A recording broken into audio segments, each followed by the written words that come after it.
Selamat pagi dan salam sejahtera bagi kalian. Assalamualaikum warahmatullahi wabarakatuh.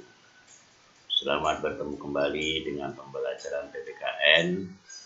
Pada pagi hari ini kita akan membahas tentang perwujudan nilai-nilai Pancasila dalam kehidupan.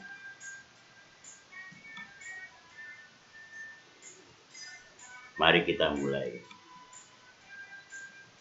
Di bidang politik, perwujudan nilai-nilai Pancasila di bidang politik dapat dilihat dalam beberapa hal, seperti lembaga negara hukum, sistem demokrasi Indonesia. Perwujudan nilai Pancasila dalam perkembangannya dilihat pada kebutuhan masyarakat dan negara mengenai lembaga negara. Indonesia memiliki lembaga negara seperti MPR, DPR, Presiden, MA, MK, KY, dan BPK.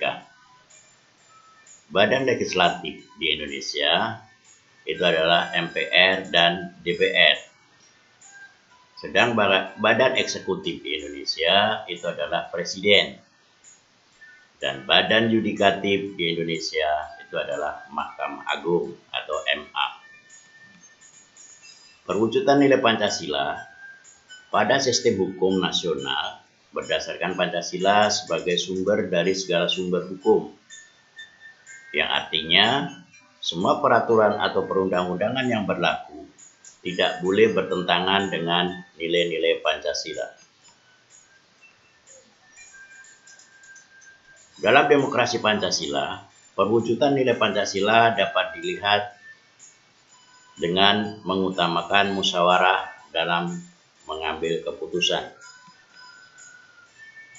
Musyawarah dapat diartikan sebagai upaya bersama untuk mencari pemecahan suatu masalah.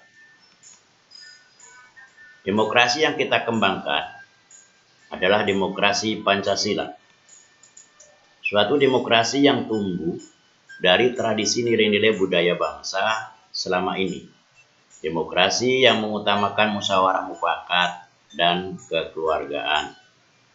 Demokrasi yang tidak berdasarkan pada dominasi mayoritas maupun tirani minoritas. Sistem yang mengutamakan kekeluargaan bukan sistem oposisi yang saling menjatuhkan dan mengutamakan kepentingan individu dan golongan. Sistem pemilu atau sistem pemilihan umum dalam demokrasi merupakan salah satu contoh perwujudan demokrasi yang dikembangkan di Indonesia. Kita menuju ke perwujudan nilai Pancasila di bidang ekonomi. Sistem perekonomian yang dikembangkan adalah sistem ekonomi yang dijiwai oleh nilai-nilai Pancasila. Landasan operasional sistem ekonomi itu adalah pasal 33 Undang-Undang Dasar 1945 yang menegaskan: 1. Perekonomian disusun sebagai usaha bersama berdasarkan atas asas kekeluargaan. 2. Cabang-cabang produksi yang penting bagi negara dan menguasai hajat hidup orang banyak dikuasai oleh negara.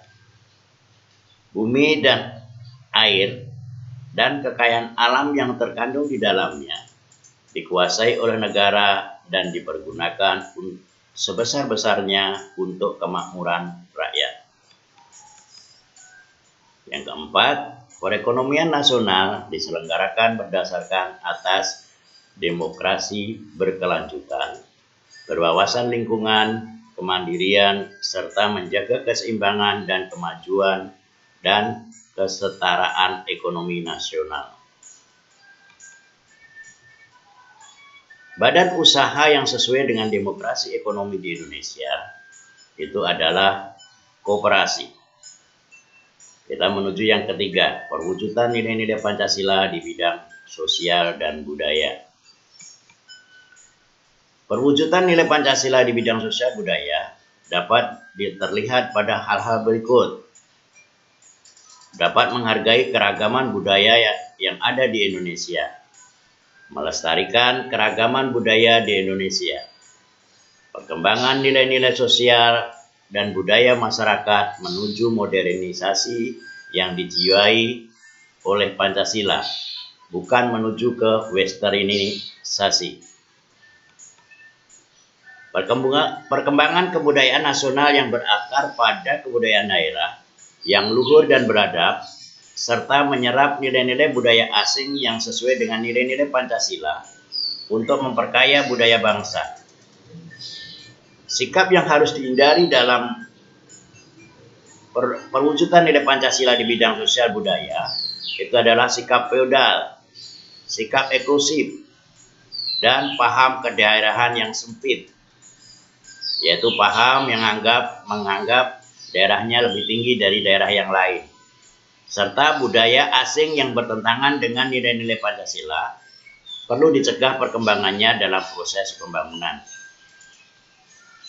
Salah satu contoh perwujudan nilai-nilai Pancasila di bidang sosial budaya itu adalah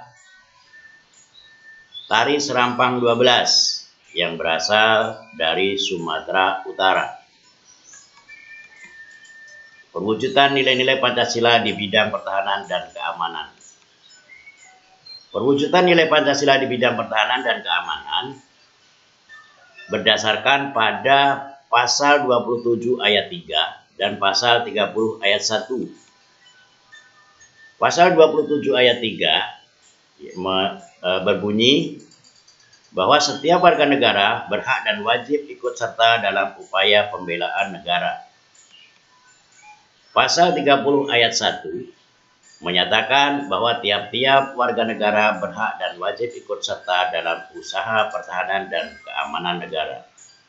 Menurut pasal ini, setiap warga negara berhak untuk ikut mempertahankan keamanan negara, baik ketika diperlukan maupun tidak diperlukan. Dan bagi seorang pelajar, itu dapat dilakukan dengan mengikuti pembelajaran PPKN. Bentuk partisipasi rakyat dalam pembelaan negara yang sudah ada dalam masyarakat seperti sistem ronda atau sistem keamanan lingkungan atau dalam arti siskamling yang melibatkan masyarakat secara bergantian. Di beberapa daerah juga terdapat lembaga masyarakat atau adat yang bertugas menjaga keamanan seperti pecalang di Bali. Lembaga ini dibentuk oleh dan dari masyarakat untuk menjaga keamanan lingkungan masyarakat.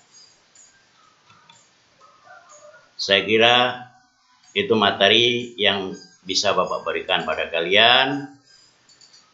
Tonton dan pahami materi, kemudian kerjakan tugas yang Bapak akan berikan pada kali ini, yaitu yang pertama, tonton sampai habis video pembelajaran, cermati dan pahami video pembelajaran. Bila ada yang belum paham, bisa kalian tanyakan. Bila sudah, kerjakan tugas. Tugas akan Bapak berikan setelah kalian menonton pembelajaran ini. Kalian pasti bisa, karena kalian yang terbaik. Akhir kata, wassalamualaikum warahmatullahi wabarakatuh. Terima kasih dan selamat pagi.